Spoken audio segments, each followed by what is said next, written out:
Salut, salut! Je me suis fait dire dans les dernières semaines, tu pourras pas m'aider François, tu sais, toi t'es trop à cheval sur tes statistiques. Et ça résonnait dans mon oreille, là, t'es trop à cheval sur tes statistiques, t'es trop à cheval sur tes statistiques. Puis ça me faisait capoter. Ce commentaire-là, là, j'ai eu ça durant un appel de suivi. Fait qu'un client que je sais qu'il regarde, mais qu'on n'a pas encore mis d'alerte, on n'a pas créé son portail, il n'y a rien d'automatisé qui lui envoie les propriétés qui peuvent fonctionner dans son projet, dans sa recherche. Fait que je l'appelle, tu sais, pour qu'on puisse mettre en branle justement cette structure-là puis cette préparation-là, tu sais. Puis il me dit « Ouais, François, c'est ça, t'es trop à cheval sur tes statistiques, tu sais, je pense pas qu'on va pouvoir faire affaire ensemble. » Ça, c'est parce que sur certaines propriétés, il m'écrivait et il me dit « Hey, cette propriété-là, au lieu de 650, moi, je serais prêt à la payer 550, 575. Ça le ferait, là, tu sais. » Puis j'étais de même.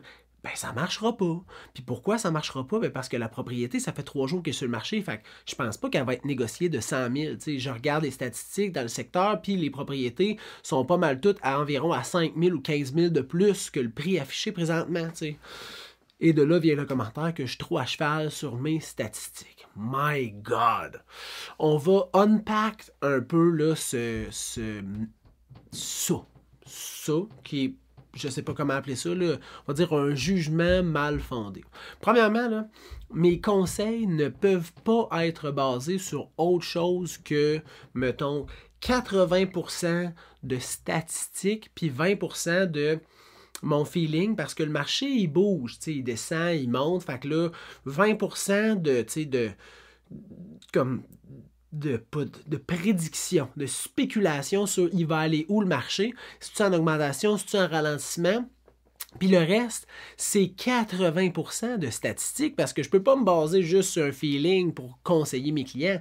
Ça ne fait pas de sens. Il faut que je me base sur les comparables dans le secteur qui se sont vendus pour juger à savoir est-ce que la propriété est trop dispendieuse ou pas assez dispendieuse ou au juste prix. Puis ça, on appelle ça la juste valeur marchande. J'en ai parlé régulièrement, mais cette juste valeur marchande-là, elle est calculée avec les propriétés très, très similaires à la propriété qui est le sujet, là. Puis dans un secteur qui est vraiment proche de la propriété, dans un temps qui est le plus rapproché de la journée où je fais l'évaluation, puis là, je prends le plus de comparables possible, puis on regarde le scénario, on fait une moyenne, une médiane, puis on regarde voir la tangente du marché, est-ce qu'il est en augmentation ou en ralentissement, puis là, je peux donner mes conseils. Ça, là, c'est la juste valeur marchande. C'est comme ça qu'on sait la valeur d'une propriété. Puis on n'est pas les seuls, les courtiers, à utiliser cette technique-là. Il y a aussi les évaluateurs agréés qui vont utiliser les comparables. Puis après ça, d'autres choses, les méthodes de reconstruction, de coûts, etc. Donc, la juste valeur marchande, c'est 80% des conseils que je suis capable de donner. À partir de là, comme un médecin, je ne suis pas un médecin. Mais comme un médecin, le médecin, c'est un professionnel. Fait qu'il va te dire l'heure juste. Là. Il va te dire, selon les statistiques, vous avez tel genre de maladie, je vous conseille tel traitement parce que dans tant d'années, normalement, vous devriez avoir une dégradation de votre capacité à blablabla. Là, à partir de là, vous suivez ou non ces recommandations médicales. Si vous ne les suivez pas, là, le médecin ne va pas faire... Fuck you, je te prends pas comme patient, sac ton camp de mon bureau. Ben non, il va vous respecter, vous expliquer les impacts, les conséquences, puis vous accompagner là-dedans. Puis si vous décidez de ne pas prendre le soin qu'il vous conseillait, il risque de vous trouver probablement quelque chose qui peut venir pallier au manque, aux douleurs. Fait qu'il va vous trouver une solution alternative.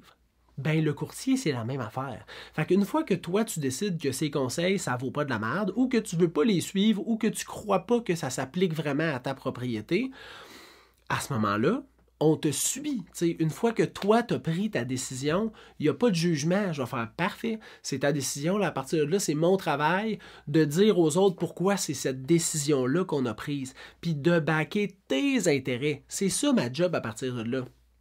La majorité du temps, là, on va dire plus que le 3/4 du temps, et beaucoup plus que le 3/4 du temps d'après moi, le conseil professionnel du départ était le plus juste. Parce que là, on ne parle pas de soins, de santé, là, on parle de vente immobilière.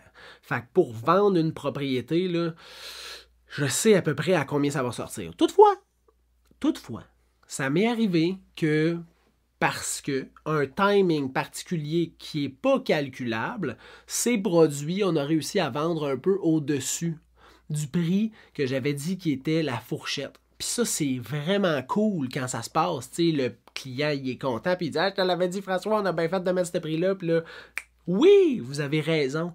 Mais quand c'est l'inverse, puis mettons, moi, je vais dire, je sais pas, moi, ça vaut 500 000, puis il dit, on va l'essayer à 550, puis là, ça fait 6 mois, 7 mois, 8 mois qu'il est sur le marché, puis là, il fait, écoute, François, on va le mettre à 500 000, comme tu m'avais dit. Là, on la descend à 500 000, puis là, ça fait 6 mois qu'il est sur le marché, fait que le monde font comme, à baisser de 50 000, elle va encore baisser de 25 000. Fait que là, il y a une semaine, 2 semaines, 3 semaines, 4 semaines, 5 semaines qui se passent, puis c'est pas une expérience qui est le fun. Fait que moi, je suis pas là pour juger. Quand tu prends, le vendeur prend une décision à combien il veut mettre sa propriété sur le marché, mon objectif, c'est de backer sa décision, puis de m'assurer que ses intérêts sont protégés, puis que je mets en valeur la propriété, puis que je suis capable d'expliquer pourquoi on est arrivé à ce prix-là. Des fois, c'est inexplicable. Fait que je pourrais pas dire statistiquement, on a pris tel comparable, je pourrais pas faire ça. Ça va être impossible. Mais je vais trouver une façon que dans mon interaction avec l'acheteur ou avec le courtier, je puisse venir backer cette décision-là qui a été de mettre ça au-dessus du prix statistique. Fait que 2 affaires à se rappeler super importantes. Une décision immobilière devrait toujours se baser sur des faits et sur des statistiques. Toutefois, si vous ne suivez pas ces faits et ces statistiques-là, le courtier, là, ça peut être le bon courtier pour vous, même s'il ne croyait pas que votre propriété avait telle ou telle valeur. Il faut juste que vous soyez sûr qu'il va backer vos intérêts puis vous lui dites, écoute, on choisit tel prix, tu vas-tu me suivre là-dedans ou j'en choisis un autre? Puis il va probablement dire, je vais te suivre là-dedans, il n'y a pas de trouble. Puis là, tu vas avoir le bon courtier et le prix que tu veux. Puis ça, ben, le reste, à partir de là, ça t'appartient, les résultats, parce que c'est tes décisions à toi. Mais ça ne veut pas dire que ce n'est pas le bon courtier. Mais il faut que tu te rentres dans la tête que, ultimement, une transaction immobilière, c'est plate, mais c'est statistique. Eh ouais, j'espère que cette capsule-là vous a aidé, vous a ouvert l'esprit sur cette facette-là là, qui est la valeur d'une propriété.